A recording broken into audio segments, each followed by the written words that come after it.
Ciao amici, ben ritrovati. Continua questa comparativa trasversale, molto trasversale, anche con dei video molto veloci, sui pennini, sulle gradazioni dei pennini. Questa volta esaminiamo dei pennini F, quindi dei pennini di grado fine. Ho scelto 5 penne che rappresentano a modo loro un po' le varie interpretazioni. Allora, come sempre un riferimento per quelle che sono le penne giapponesi. Abbiamo Sailor e quindi un pennino molto fine, molto ben riuscito, tra l'altro in oro a 21 carati, ormai la conoscete. E poi una delle più vendute da noi, anche fra le più blasonate, non voglio dire più belle perché i gusti poi sono gusti, la Montblanc MB146 Le Grand, pennino fine. Un classico che è la Parker Sonnet, questa è quella laccata nera, una Dolce Vita in versione mini, pennino F, anche questa, una penna molto interessante. Poi io sono un appassionato di questo tipo di colore, che sia resina, che sia celluloide, mi piace molto, l'arancione, l'ocra. Poi una penna questa è una penna che mi accompagna dai tempi del liceo, pensate un po', la Waterman Expert con un pennino F. Ho scelto per voi questa volta un Fabriano Unitinta 80, quindi una carta da 80 grammi con rigatura per scuola elementare, quindi una sorta di falsa riga. Andiamo a vedere come funzionano e come si comportano i pennini. Anche la scelta degli inchiostri ho cercato di unificarle il più possibile, sebbene alcune siano caricate ormai da un paio di giorni per i video che sto facendo, e quindi non riesco ad avere un unico inchiostro, ma vediamole, mettiamole alla prova. Eccoci qua, Fabriano Unitinta, non è male questa carta, una bella finitura, 80 grammi, si sente che non è certo patinata al meglio, ma ha anche conserva quella ruvidità, quella microporosità che aiuta un po' i pennini, come dicevamo. La Sailor l'abbiamo caricata col Montblanc, ecco, usiamo un Montblanc un po' come riferimento per questa batteria di penne. Allora andiamo a vedere. Innanzitutto mi tengo sempre questa prima parte per confrontare. Questo è un pennino di riferimento, è veramente notevole, proprio molto bello, è un fine ma veramente bello. Certo, oro 21 carati, lo abbiamo detto altre volte. Scorrevolezza magnifica.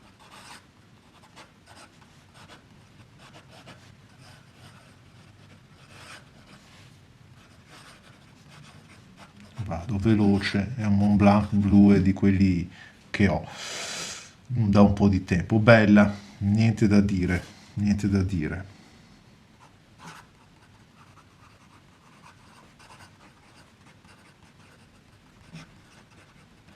Ma non è solo il fatto che sia scorrevole, che sia anche veloce, come diciamo, è il fatto che si può giocare, possiamo usare dei caratteri condensati, possiamo usare dei caratteri artistici, quindi un po' liberi come vogliamo noi, cioè è una penna che fa quello che le si dice. La carta ci mette del suo, mi piace. Fabriano Unitinta è una di quelle carte che non rientra nelle mie preferite perché ce ne sono almeno una quindicina che la precedono, quindi in quel battaglione di carte dove ci si gioca la bellezza, ma non la bellezza quella che è il non plus ultra, ecco, ricadono molte carte insieme alla Fabriano. Montblanc, una penna che tutto sommato, ve le ho già presentate, sembrano gemelle, sono abbastanza simili. Ora qui la Montblanc ha già il cappuccio semisvitato, sembrano molto, molto simili, sono due belle penne, due penne importanti con il loro peso, sono proprio belle. Poi il pennino e le finestrelle Mont Blanc senza dubbio sono un bel vedersi. Andiamo a vedere subito, beh, possiamo dire che il tratto è un tratto un pochettino più spesso, non è proprio non è un fine come quello Sailor, però poco ci importa. In questo caso abbiamo una Mont Blanc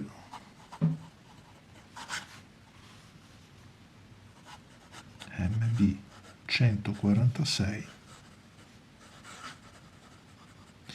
Certo, il pennino è così lavorato nella sua punta, è così rodiato che sembra arrotondato, cioè toglie un pochettino quella piacevolezza di grattare, di dare un taglio netto con la scrittura.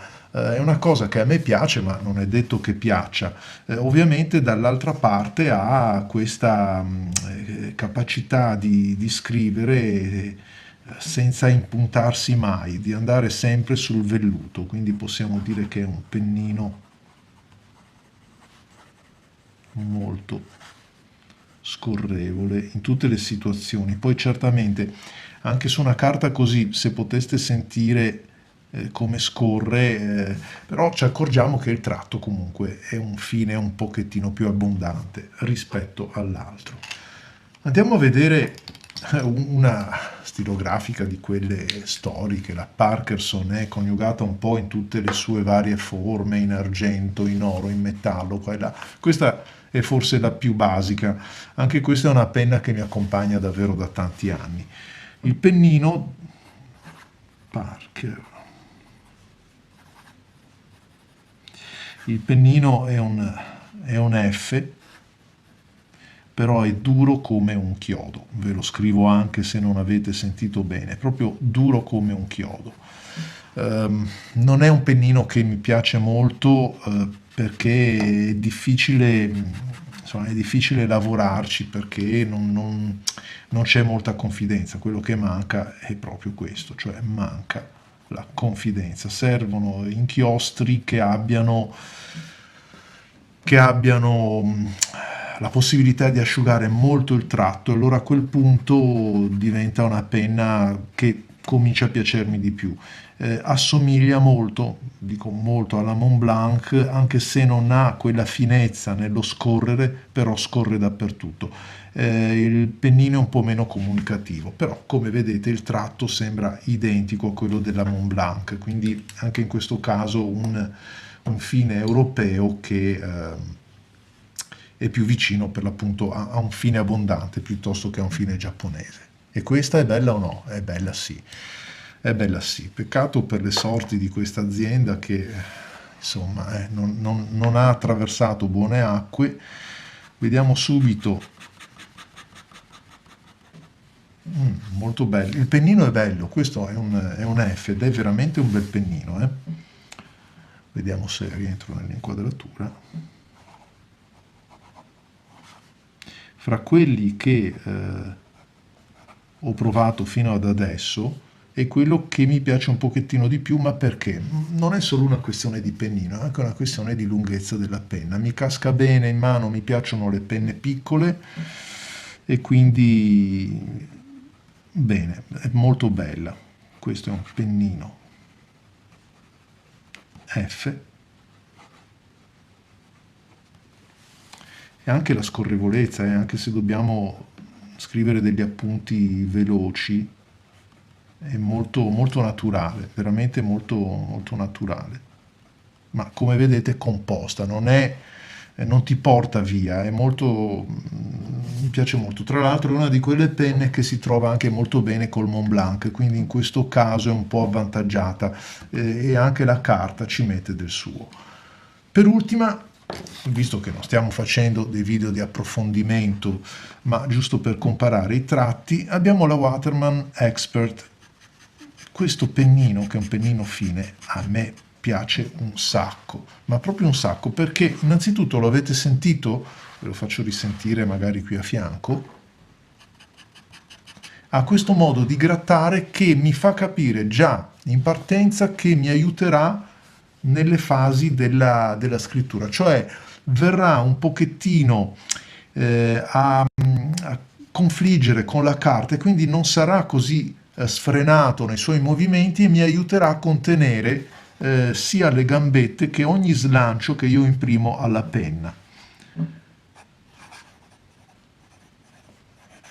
In questo caso però bisogna anche dire Waterman